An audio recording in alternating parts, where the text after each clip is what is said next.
মুসারে আল্লাহরে জিগাইবানি, আমি গরিব মানুষ, আমি ভালো কিছু কিনতে পারি না, ছেলে মেয়েকে ভালো কিছু খাওয়াইতে পারি না, ভাঙ্গা ঘর, এত গরিব, ভালো করে ঘর বানাইতে পারি না।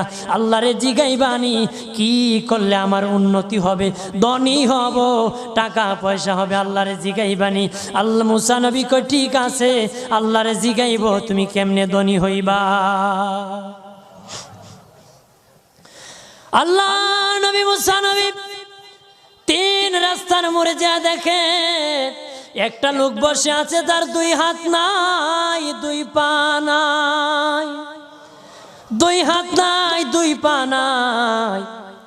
ওই লোক ডাক দিয়া কয়, মুসা রে, জীবনে কোনোদিন নিজে হাঁটতে পারি নাই, নিজ হাতে খেতে পারি নাই, কেউ খাওয়াইলে খাই, নতুবা উপবাস থাকি, বৃষ্টি আসলে ভিজি, সেখানে আমি আবার